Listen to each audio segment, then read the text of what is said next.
and progress is being made, which is fantastic. And we do recognize that. And I think we need to give a round of applause because we've been having a lot of IGFs. We write a lot of communiques, but I have to say it hasn't really been pushed through to the level of actually getting either regulations, bills, or policies being drawn. The fact that we had an IGF in 2022, and one of the takeaways from that communique was to come up with a data protection bill. And this was not only followed through, but a policy was drawn, a bill was written, and is currently going through the process of being enacted. We need to recognize that. I like pointing the finger at the ministry all the time, but I think also it's very important to recognize the achievements that they've made. And this is a huge achievement. So Mr. Director and Muhammed Sowe, Ministry of Justice, thank you for following that and seeing that through. Job well done. In terms of the data governance aspect of the bill, I would want you to shed a bit of light in some of the areas that you feel were key during the validation process. ITAG was a part of that process, and so was the Cybersecurity Alliance and a few of the other representatives that are here in the room today. But I would want to know, maybe from the level of the Ministry of Justice, to share with us maybe 2 or 3 salient points that you feel, for the benefit of those that maybe haven't seen the bill or haven't seen the policy. What were 3 things that you felt were really very key and were important in terms of data regulation, data governance, that you felt is part of the documentation, and you would want to highlight that here in this August gathering today? Well, like any other law, I mean, data is pretty much important because it's an issue of fundamental human rights. And we have a constitution which guarantees the rights of individuals, particularly the right to privacy, because data has, I mean, the right to privacy has an element of data. So having a legislation is one way of fulfilling the requirements of that law. But certainly in every legislation, there has to be an enforcement mechanism, which is one of the aspects of the data protection bill. We can make laws. For example, Gambia has so many beautiful laws, but when it comes to enforcement, it's always a problem. It's either the institutions are too weak to effectively carry out their mandate, or that we don't even have the platform for enforcement.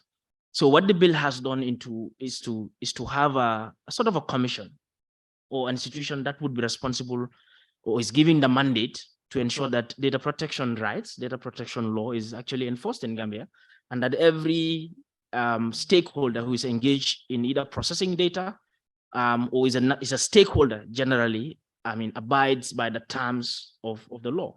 Because like I said, you can have a law beautifully written, but when it is not giving effect, it is as useless as that paper lying down there.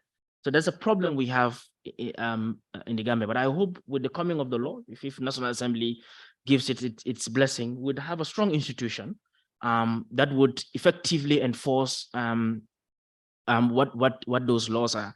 Another dimension I like about the bill is the fact that it has outlined the responsibility of those who take care of data. I mean, the processors, those who have it in storage. So the obligation is there is a streamline of responsibility, or sort of responsibilities that they have to comply with. And non-compliance with those basic foundational issues, I mean, there are punishments that are attached to that.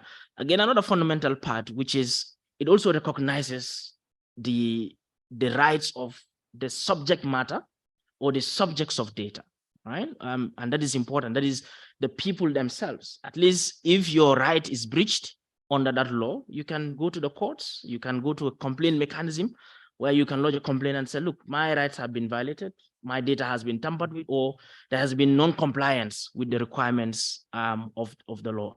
I mean, those are key takeaways, and the fact that it has also, I mean, defined what is data, taking into account modern trend in terms of technology and all that. So because if you look at our old laws, for example, the Evidence Act, the definition of data is only limited to, I mean, documents, physical paper. So we still have those issues, for example, in court, when it comes to admitting, let's say, DNA evidence. I'm sure the Bob Keita case has brought this out to the public. We don't even have a framework around it, right? Issues about even admission of email, because that law came into force in 94, right? So the fact that the data protection bill came out to define and expand the definition of what data really means, I think that would not only enable the protection of data itself, but even it will help in the prosecution of cases. I mean, I was following the panel discussion where the police were saying, well, we don't even have a law. We cannot even prosecute. And they are right. You cannot use a legislation that may not, or that is not ideal to prosecute. Because if you're prosecuting, you're looking at a law. The law has to provide that this act is prohibited before you can prosecute. So I mean, putting the bill in a modernized fashion and in a fashion that protects, that expands the protection of data rights is key in the bill. Of course, I know it's still ongoing in the undergoing review before it's sent to the parliament. But I would also say we must not do the process in the absence of the National Assembly, because they need to understand what the bill is about and what is the intention. Because if they don't understand, you send it to them over there, they may tamper with it. So that may not really get us on what we want. I think I just want to share some of those concerns. Thank you. Thank you, Mr. Sowe. You just gave us a synopsis of the bill. Thank you. That was very helpful. And you highlighted a few things that I just wanted to touch a little bit on. Enforcement. I think enforcement is still a challenge for the police and all security forces when it comes to emerging technologies, particularly. And that was where I saw the connection point with these two sessions. That's why I said, let's bring them together, because when we talk about emerging technologies and innovation, we're talking about new and upcoming trending technologies, which the enforcement mechanism is still playing catch up and will continue to play catch up with. So we need to make sure that that catch up is a very short time span and not 10 years behind, but maybe a year or two behind. But right now we're decades behind in terms of enforcement. So it's a struggle.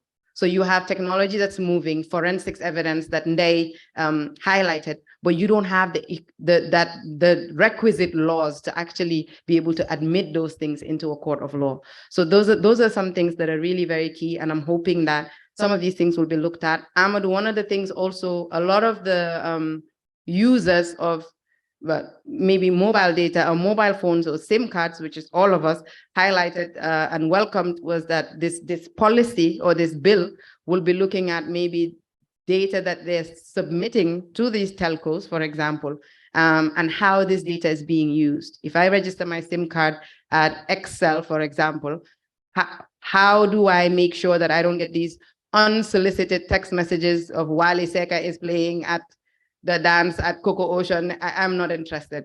These are some of the things that are really people highlight. The other Sowe brother is laughing. You like Wally Seka? But Amadou, I would like you to touch on that, and maybe Badara would also want to expand shade on that in terms of protecting these unsolicited text messages and unsolicited being bombarded with all these spam messages. How is this bill taking that into account? Is that something that's being looked at under this? Thank you, Madam President. So I think to begin with, in fact, even without registering your SIM cards, I think the operators should be able to send those unsolicited text messages as long as you are their subscriber. They don't need to attach sort of a name to that. They can just send bulk SMSs. However, there is a regulation in place that addresses that. Like you said before, our challenge has been enforcing regulations. But normally, as a subscriber, if I don't solicit certain things, I'm not supposed to receive them. However, some of those things are happening really, but I think that is for our regulator to look into. Earlier on, we had a lot of people pouncing on them. I think those are some of the things, but as an official, I think, like I said before, I give them credit. But back to the data protection, I think I want to start with the fact that for me, there are a couple of takeaways. The fact that the whole drafting or the whole formulation process was actually led from our angle, but it went through a stakeholder consultation. We did not just sit in our comfort zones and draft policies or draft laws. We actually established technical committees and, of course, working groups of those committees that will tell us some of the critical things they felt are supposed to be addressed as a country. As a government, our concern has been, of course, where our data is stored. Is it internally or is externally? How do we classify some of these data? What are the definitions like the senior counsel here identified? This is that takes me to the to the drafting of the cloud policy, because it got to a point, like we said, in as much as you want all your data to be domiciled internally in country, you had infrastructure challenges. Obviously, you have to cater for that because there should be business continuity. You cannot hold institutions at ransom saying you cannot host your data on the cloud when you are not giving them options. I think for us as technical people, what we want is business continuity so that people should be able to, use these services, whether email or whether applications to apply for passports or whatsoever service you want, or whether the health management information system. This is why we went to the extent of coming up with a cloud policy and strategy. When, as a government, we save stuff on the cloud, what kind of data should be on the cloud? How is it stored, and what are the sort of stakeholders that we need to be engaging? These are some of the things that are on the cloud policy, really. So also on the data protection, I think the council said when we wanted to establish a full-fledged entity to handle the data protection. I recall we had engagements with one of the gurus when it comes to data protection. I think she's the head of the Data Protection Authority in Ghana. Yes, Techie. Techie told us Ghana, what they have is access to information and data protection, and they have two separate institutions. But when it comes to implementation, they have a challenge. So here, Gambia, we are about to start. I think the advice we got was, why don't you consider merging these two entities? We came back thinking, okay, you wanted to establish two full-fledged entities, but now someone who's actually doing it and has challenges is telling you, why don't you merge it? We did not just engage cabinet to do that. We also recalled the technical committee and floated this idea to the technical committee. What do we think? We want to merge these two entities because the thing is, access to information is actually asking for information. It's compelling government to provide the relevant information that is declassified and all those things. And data protection is actually protecting the data. So, but if you have these two entities together, it should be able to kind of dovetail, it should kind of sync. So then the committee agreed that we need to merge these two entities. And this was before the decoupling, because at the time, obviously, it was one ministry. But when the decoupling also happened, and then we felt, you know what, maybe the Ministry of Information, because the Information Commission is going to be under the purview of the Ministry of Information, and they may not be very, very technically savvy when it comes to data protection issues. So we wanted to change a little bit. But when we submitted to Cabinet said, you know what, no, I think your first suggestion makes a lot of sense. You still leave it with the access to information, and they can handle it. And we are working on that. So like he said, there is going to be a full-fledged entity to handle some of those things. And we still have currently our director of cybersecurity is the chair of the technical working group. And I think, in fact, they are currently in Burkina Faso on a meeting relating to data protection. So like I said before, our concern certainly is the residency of this data. Where is our data stored? Earlier this morning, we spoke about the data we get that is generated from the airport and the different biometric data. Where is it stored? I think as a government, this is a serious concern for us, and we want to make sure that some of these things are addressed in the policies and in the law going forward. Over to you. Thank you, Amadou. Thank you.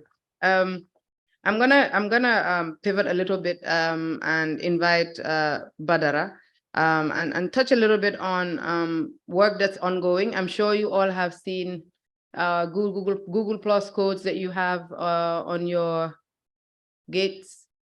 Yes, the letters and the numbers with the plus in between. You guys are sleeping.